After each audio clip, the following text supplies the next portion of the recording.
I'm about to say something that could be considered controversial, so I don't blame you if you click away. But if your wife is having an affair, whether she's denying it or just downright open about it, whether it's emotional, physical, or both, it may feel like the worst thing on earth. It's a nightmare to deal with, sure, but it's a good thing.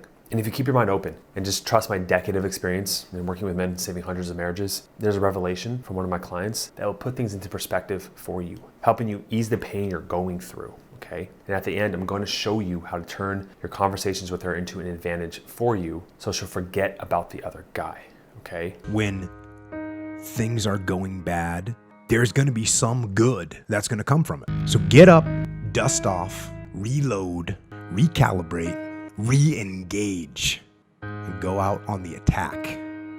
Now, this video is inspired by one of our guys in the program, okay? He took his time to share some things with me about this experience that he had in winning his wife back when she was seeing another guy. And it started with 2 mental shifts that you have to make. Now, these mental shifts get her to think about you more than him, which is imperative in winning her back. But if you don't listen, then honestly, as much as I don't like to press the pain too much, I have to confront you with truth, which is she'll be with this guy. He'll raise your kids. All right, so let's jump into the first mental shift. So to navigate through this storm, some self-care and honest reflection are a must. The first thing is that your mindset should shift to make the most effective actions.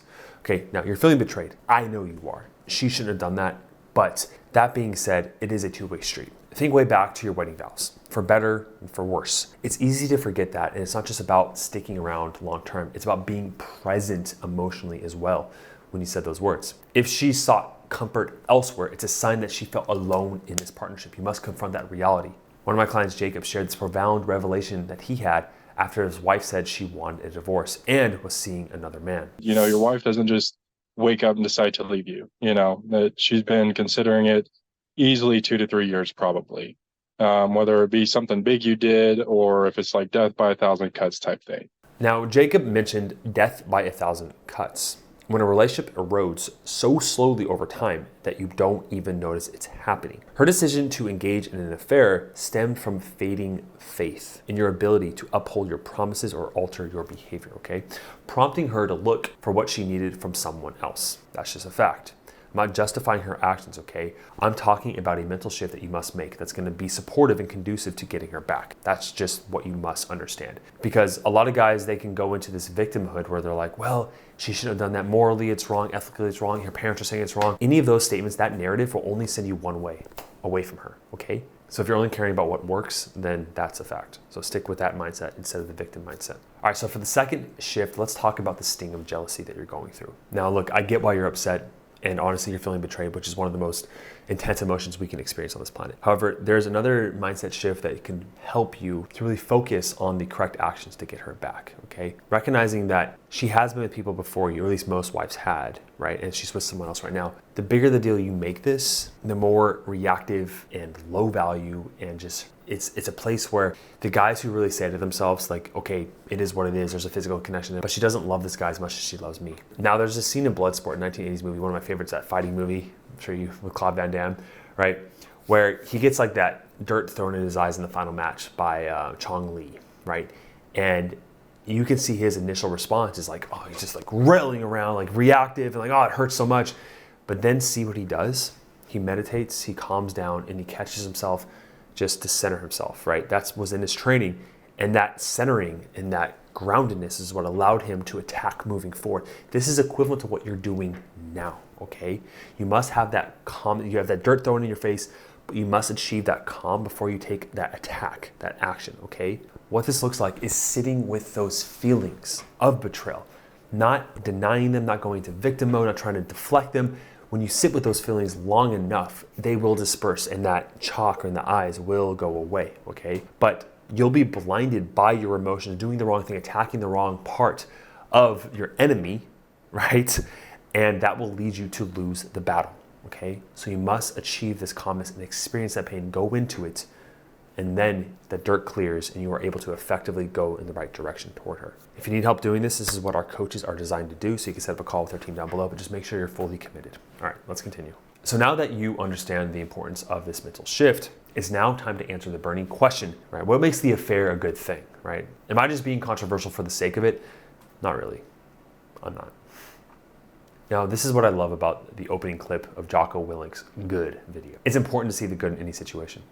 And in the case of your wife's affair, it will likely speed up the healing process. Here's what I mean. Rebounds are like emotional shortcuts that don't really go the distance, right? Typically fizzing out somewhere between 3 months to a year in the oxytocin phase. Like that guy is a drug to her, but that drug will fade, there will be a relapse, and reality will set in. So for you, it's about the waiting game, but you're not just sitting there waiting, you're taking correct action, but you must recognize that this is a temporary fix. Not to blame her or say that she's less than, just accept it for what it is. It is a rebound, okay? And that buzz of oxytocin will fade away eventually. Now, in this process, if you're constantly chasing her and if you're attacking her and if you're trying to get her back and you're trying to overtly be needy and logical and all these things, there won't be that space for her to come back to you when that subsides, okay? You must recognize that in this time period, you must do the first things I talked about in those mental shifts of doing that inner work, right? Releasing that pain. Now that we have these mental shifts, now we're gonna talk about taking correct action. A lot of guys think that the first step is to draw the line somewhere, to establish this boundary and talk some sense into her. That's the action a lot of guys wanna take. But you need to remember that there's a part of her that's really not too concerned with the integrity or the morality or the ethics of what's going on here, okay? So you can't logically convince her, right? This is an emotional process, okay? So then what do you do? That's the question, right? It's what I call active patience, okay? You're playing the waiting game and keeping your cool, knowing full well that this phase that she's going through will eventually pass. But the action you're taking is pouring into yourself. Because if she shows up to you, when she inevitably does and gives you that opportunity, if you are the same man, physically, emotionally, in her tests, which we'll talk about in a second, what will happen is that she'll just be like, okay, cool, he's the same guy, I'm gonna go back in a different direction. So the action you're taking is working on yourself, developing who you are, okay? That could be working out, yeah, physically for sure. That is taking care of yourself, that is developing new hobbies, that is developing new skills, that is working on your business more, that is reading so many books, that is getting a coach, a therapist, doing the work, okay? She needs to see a transformed man. And if you don't take this opportunity, because that's what it is, it's an opportunity. This space is an opportunity. It is an opportunity, okay? You have to see it that way. Good. And when you see it as an opportunity, you start working on yourself, and this process is like, oh, you become obsessed with developing who you are and comparing yourself to yourself every single day. Not only will she come back when she sees the new you, but you don't care as much. And the fact that you don't care as much, it makes her run back even harder into you. Because remember, she's in the driver's seat right now because she's not as invested in the outcome as you are, okay? So doing anything under the guise of actually trying to get her to come back, that just reinforces the idea that you are chasing and she is running. So how do you balance this, like, I want her, but I don't need her? It's tricky, right? Well, your best bet is to focus on leaving her guessing. So look, the chances are very slim that calling her out will actually make her think like, oh my gosh, he's right. Like, I should stop what I'm doing right away. This is bad. It's not good for the kids. How do people think about me? That's not conducive to what you want to do here. What you want to do is you want to take that correct action towards yourself, and she will give you the opportunity. Now, a lot of guys ask me, the most common question in this is like, what if she brings up the guy around me, right? She mentions him, she's texting around him. She's just like, oh, I'm going to go take the kids to go hang out with him or something. Here's how you must view the guy. He is a blip on the radar, right? If she ever brings him up, it's like he doesn't exist. Like, think of him as like some gay best friend. I know that's not the case. I don't care what she says about him. He like doesn't matter to you. An example of this is when I was reviewing a coaching call with one of the clients in the program, and they were doing a role play where they were out on a date together because his wife would take her out on dates. They were on stage 3, but she was also seeing this other guy, right? And so there was a moment where Coach Stacy, as playing the wife, it was all going great. And then all of a sudden she brings up the other guy, right? And so what does he do? He stays calm, which is better than react, but he logically and stoically started asking questions about the guy. Oh, what does he give you? Oh, how do you like him? What is it about him? And on the surface, it's like, oh, he's staying calm. He's not being reactive, which is important, yes, but he was falling into her frame, right? By asking questions about this guy, it shows that he cared, that he was reactive. This guy should not be even a conversation in your mind. He is a temporary release, right? A temporary escape for her, and he doesn't matter. This doesn't mean that you're better than the guy, like whatever that means, but he just doesn't matter, okay? In the context of you knowing her, you are the man for her, period. So you don't ask questions about him, you just ignore him like he doesn't exist. So in this process, what the next step you're gonna do is that when she sees your personal growth that you've been developing into this new man, she's gonna test you, okay? She's gonna go across your boundaries, she's gonna run along them. One of the examples of this is, let's say you have a Saturday, right? Where that Saturday is your Saturday. On that Saturday, what she's gonna do is she's gonna ask if you can take care of the kids, or she's gonna do something that really pushes against your boundaries. And a part of you is gonna be like, well, I wanna just, I could sacrifice these boundaries just to make her happy, to get some brownie points, right? No. It is a test, and you will fail it if you go against your boundaries. Because that is an example of you. That's an opportunity to show that you've changed. And if you break your boundaries just to make her happy temporarily, she knows you haven't changed, okay? As a final cap on this video, a lot of guys, even though she says she was falling out of love with you, they neglect the importance of how respect plays a role in that love. A woman cannot love a guy that she doesn't respect. So the best way to show this respect is hold to those boundaries, but staying grounded in who you are as a man. Learning more about yourself, why you chose to compromise, why you chose to get angry, to react, to be needy, right? Going to the source of that and overcoming it. And so stop thinking of the affair as some catastrophic split, but more of like a curveball she's thrown into the mix, okay? Maybe out of frustration, or just maybe to shake things up, maybe to test you to see how much you care, how much you'll fight for her.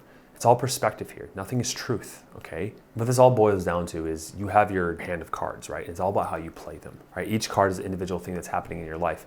You can play them correctly by doing everything I said, or you can play them incorrectly out of emotion, and you could lose and end up with, chalk in your eye. Again, I want to give a shout out to the client who shared this with me. And as a final reminder, I just want to let you know the biggest mistake guys will make across this whole process is thinking that the other guy has something better than he does. And that belief will drive you toward separation.